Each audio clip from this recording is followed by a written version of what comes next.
We live in interesting times. Today's stories. Anti-Muslim law protests continue as India marks the new year. Massive Hong Kong pro-democracy rally ends in police clashes. Guinea-Bissau opposition chief wins the presidential election. Pro-Iranian protesters clash with U.S. Embassy security forces. President Trump responds to Baghdad embassy protest.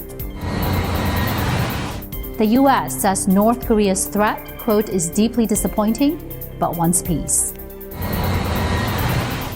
Trump says Kim, quote, is a man of his word on denuclearization. Plus, let's get up close with float builders of this year's Pasadena Tournament of Roses Parade. This is Eagle News coming to you from Las Vegas, bringing you stories from around the globe. I'm Anna Kui.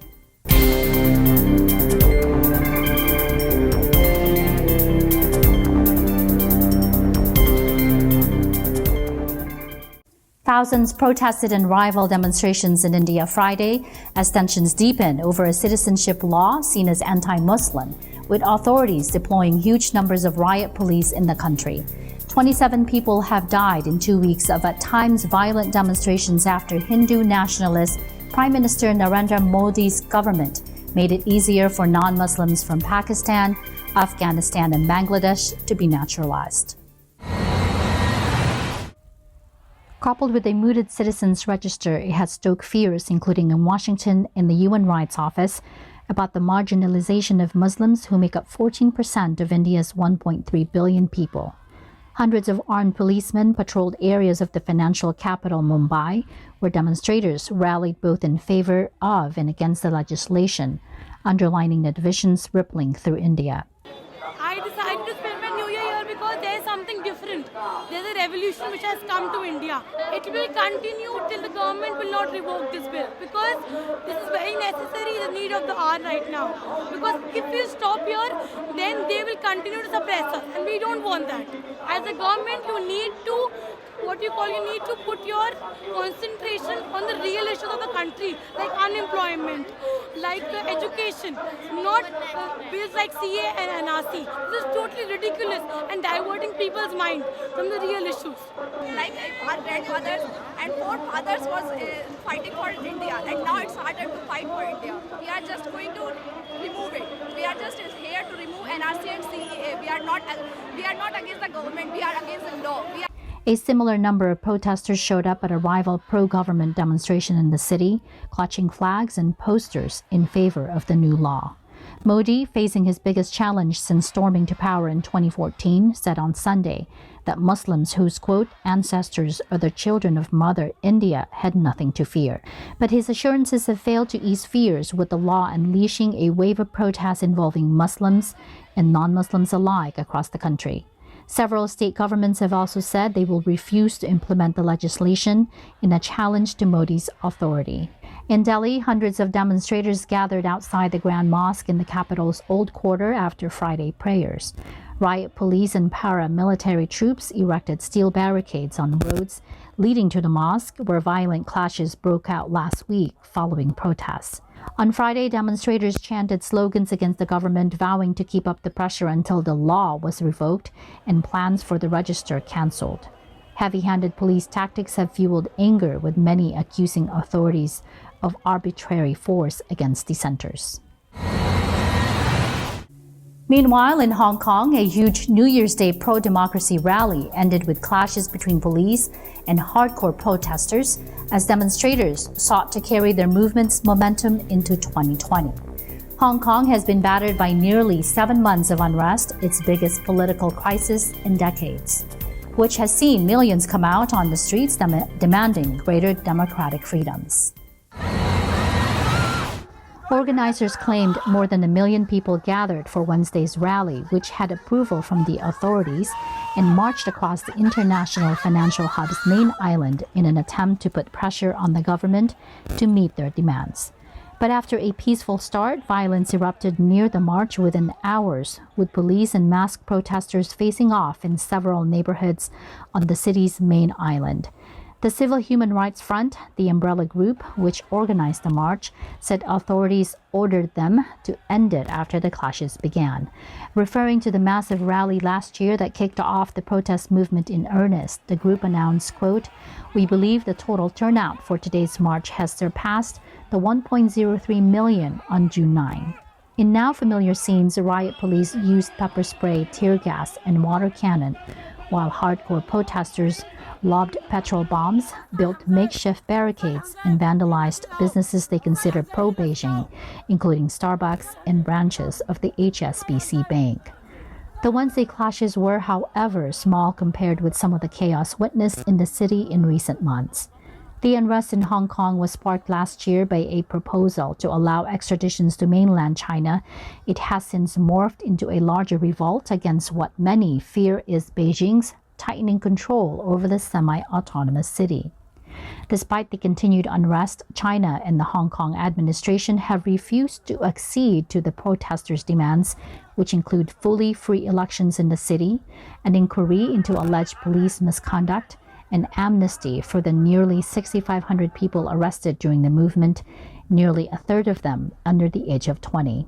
CHRF's Jimmy Sham said at the start of the rally, quote, "It is said that our demands from 2019 need to be carried forward to 2020. Activists have accused the police of brutality and rights violations, while city authorities and the central government in Beijing have accused pro-democracy protesters of rioting."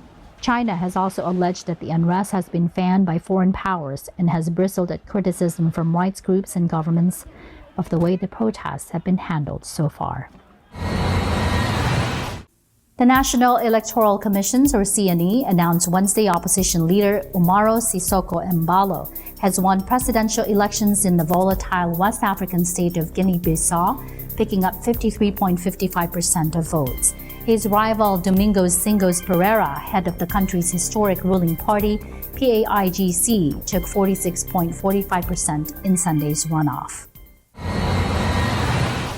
Embalo takes over from José Mario Vaz, who came to power in 2014 on hopes of stabilizing a country notorious for coups and assassinations since gaining independence from Portugal in 1974.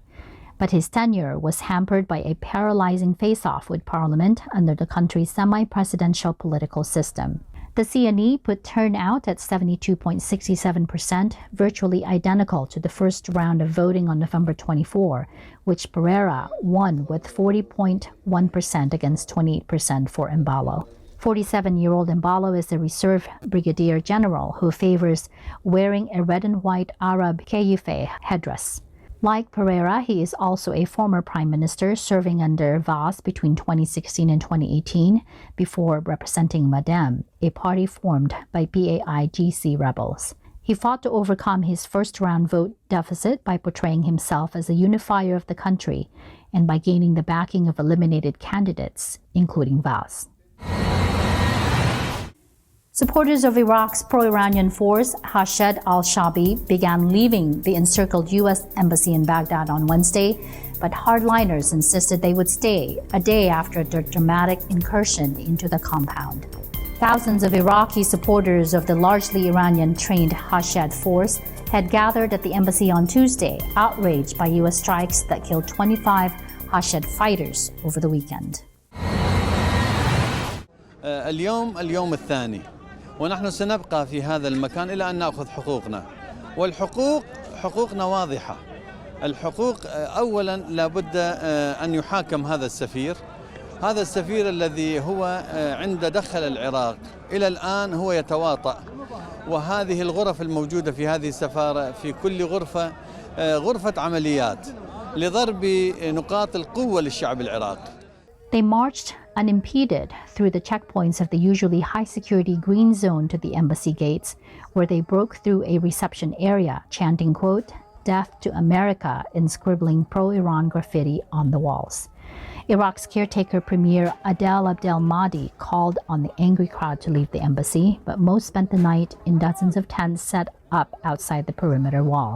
On Wednesday morning, crowds of men brandished the Hashed's colors, set U.S. flags on fire, and hurled rocks towards the compound. The Hashed said security personnel inside responded with tear gas, wounding at least 20 people. By the afternoon, the Hashed called on its supporters to leave the embassy and regroup outside the green zone out of respect for the state. It said in a statement, quote, "You delivered your message." Tuesday's embassy attack was the latest episode in spiraling tensions between the United States and Iran since Washington abandoned a landmark nuclear deal with Tehran in 2018. Many of those tensions have played out in Iraq, which has close ties with both governments. U.S. forces, who number some 5,200 across Iraq, have faced a spate of rocket attacks in recent months that U.S. officials have blamed on pro-Iran factions within the Hashed. Last week, one of those attacks killed a U.S. contractor, prompting retaliatory U.S. airstrikes that killed 25 fighters from Kateb Hezbollah or Hezbollah brigades. President Donald Trump and other top U.S. officials have blamed Iran for attacks on U.S. forces and for storming the embassy compound. Trump wrote on Twitter, quote, "They will pay a very big price. This is not a warning, it is a threat." Iran's supreme leader Wednesday condemned U.S. strikes on Iraq and warned that his country was ready to hit back. Ayatollah Ali Khamenei said in a speech broadcast on state television, quote, "I and the government and the nation of Iran strongly condemn this American crime. If the Islamic Republic decides to oppose or fight against a country, it will do this explicitly." Tehran's foreign ministry said it had summoned an official from the Swiss embassy, which represents U.S. interests in Iran, to complain about American, quote, warmongering in Iraq. Up next, President Trump responds to Baghdad embassy protest. The U.S. says North Korea's threat, quote, is deeply disappointing but wants peace. Trump says Kim, quote, is a man of his word on denuclearization. Eagle News will be right back. Stay with us.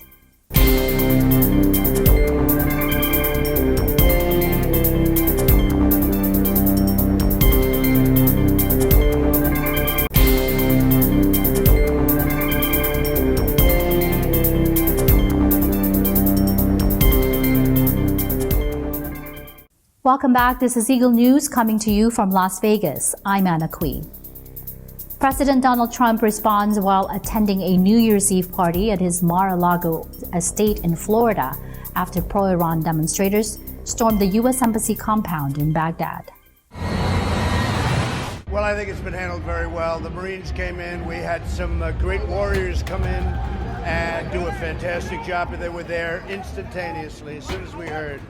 I used the word immediately. They came immediately, and it's in great shape. As you know, this will not be a Benghazi. Benghazi should never have happened. U.S. President Donald Trump on Tuesday said he does not foresee war with Tehran after pro-Iranian demonstrators stormed the U.S. Embassy in Iraq. Trump said, quote, "I don't see that happening. I like peace." The president spoke after Defense Secretary Mark Esper said that around 750 troops from a rapid response unit of the 82nd Airborne Division are prepared to deploy over the next several days to the Middle East.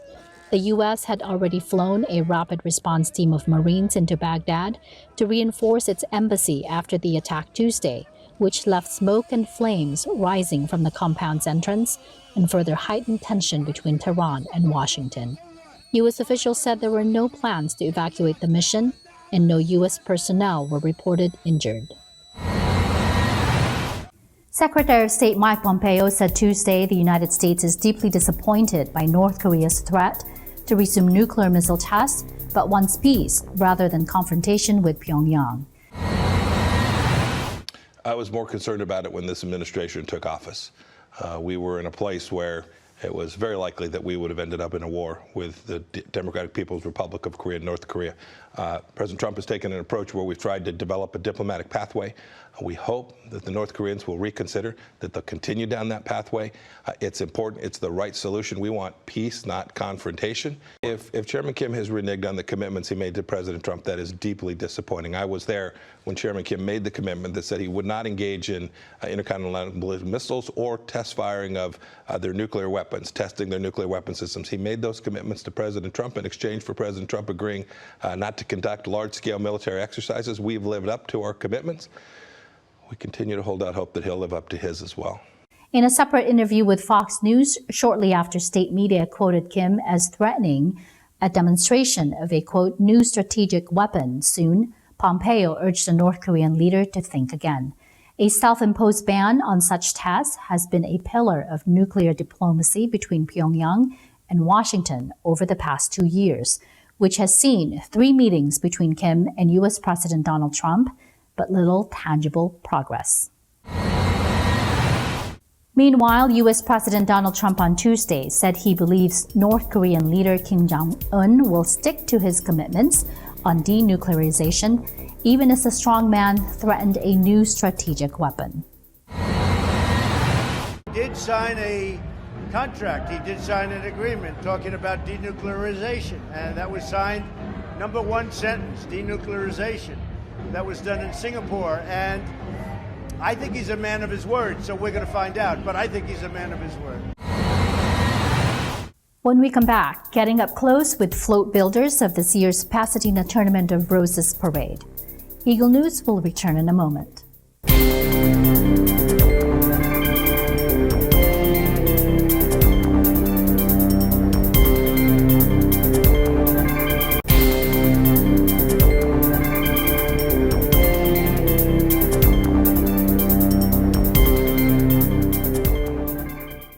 You're watching Eagle News, coming to you from Las Vegas. I'm Anna Kui.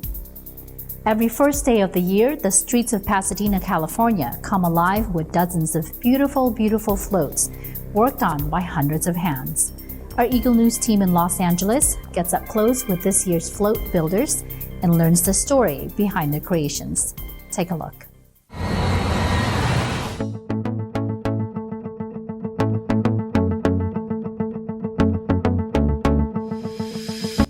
The New Year's Day Tournament of Roses Parade in Pasadena, California welcomes visitors from all over the world. And for those arriving a few days early, there's plenty of pre-2020 activities to do around town. Perhaps nothing sets the stage for the Rose Parade better than a visit to one of the decorating places, where an early up-close view of some of the floats can be arranged. Behind us, we have our women's suffrage float celebrating the 19th Amendment of the women's right to vote. Because it is the 19th Amendment and the women's suffrage float, you just get that pride of how we fought to get that right to vote. So people are very excited about that. This is the Cal Poly float. We build one float between the two Cal Poly campuses, Cal Poly San Luis Obispo and Cal Poly Pomona. And this year our float is Aquatic Aspirations. And so we have a submarine that has come looking for treasure, and instead they found the true treasure of the underwater life in the ocean. You'll never understand the true detail that goes into these parade floats unless you actually see them.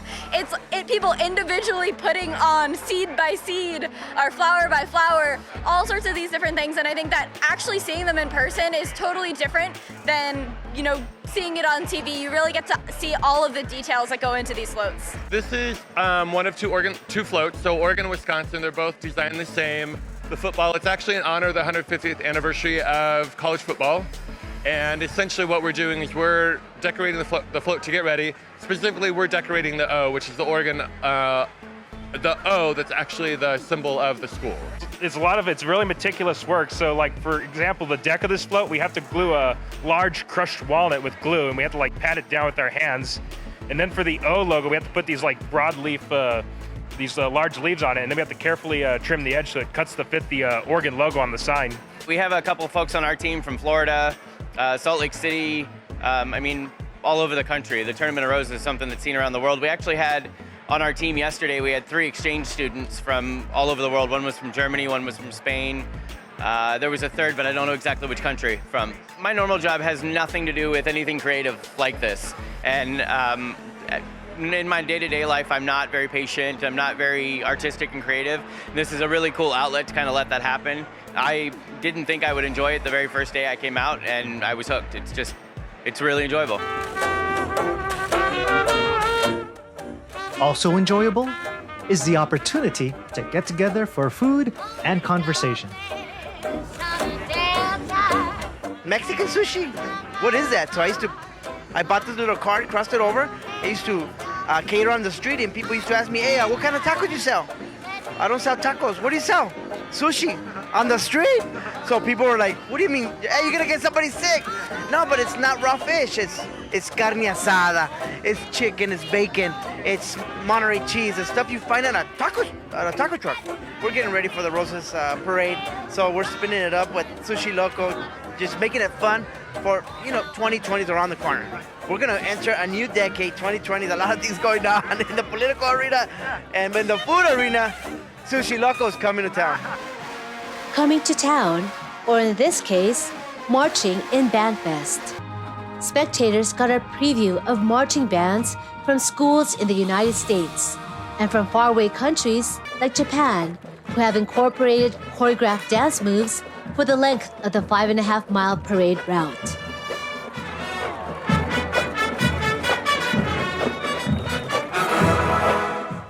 Having already marched in the 2017 Tournament of Roses parade, one student is back to do it again, undaunted despite having a prosthetic leg.